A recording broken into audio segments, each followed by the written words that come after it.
আমি আজ ইসলামী আন্দোলন করি, আমি ওপেন ভাবে বলছি, আমি এই কারণেই করি, কারণ এই দেশে যত দল আছে, যত জেনারেল বলেন ইসলামী বলেন, যত দল আছে, কোন দলের ভেতরে শাহাদতের মরণ পাওয়ার মতো কায়দা নেই, শুধু একটা দলই আছে।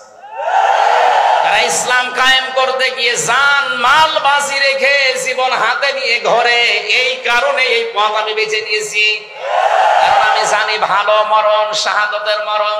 3 বছর জেলের ভেতরে প্রতিদিন আমার তাহাজ্জুদের নামাজের এই দোয়াটাই ছিল, সেজদায় পড়ে আমি সাধারণ মরণ চাই না। আল্লাহুম্মা ইন্নী আসআলুকা শাহাদাতান ফি সাবিলিক। আল্লাহ তুমি যদি মরণ দিও, আমার শাহাদাতের মরণ দিও।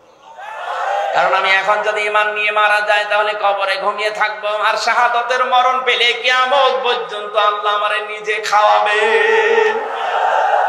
তাফসীরের ভেতরে পড়েছি আখিরাতের 1 নাম্বার হাসানা মৃত্যু যেন ভালো হয়। ভালো মৃত্যু তো এটা যেটা গলায় দড়ি দিয়ে হয়, বিষ খেয়ে হয়।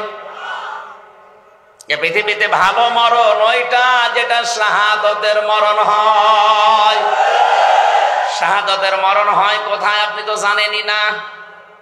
এ পৃথিবীর শ্রেষ্ঠ মানুষ যারা ছিল তাদের দিকে তাকান। হযরতে ওসমান পড়ে আছে খালি একটা পাথর দেওয়া, আর সলিমদ্দি মরে যায়, কবর 2 তলা 3 তলা 5 তলা হয়।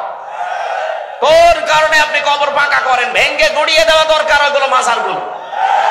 কিসের মাজার? লা তাত্তাখিজুল কুবুর মাসাজিদা, কবরকে সেজদার জায়গা বানানো হয়। আরে চট্টগ্রাম বিভাগে এগুলো বেশি।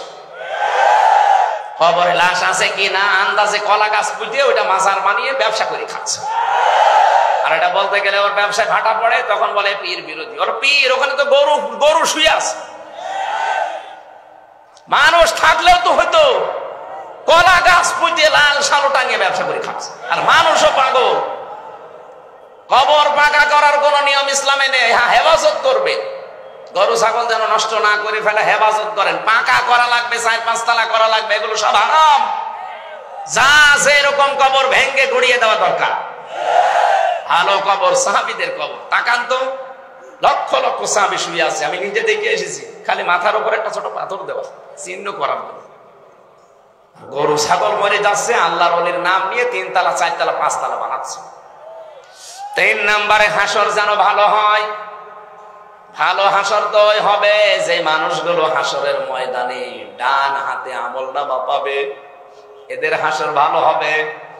এক একটা শব্দের ভেতরে হাজার হাজার কথা, কোরআনের আয়াতগুলো আল্লাহ সাজিয়েছেন, হাদিস আছে আয়াতের পক্ষে।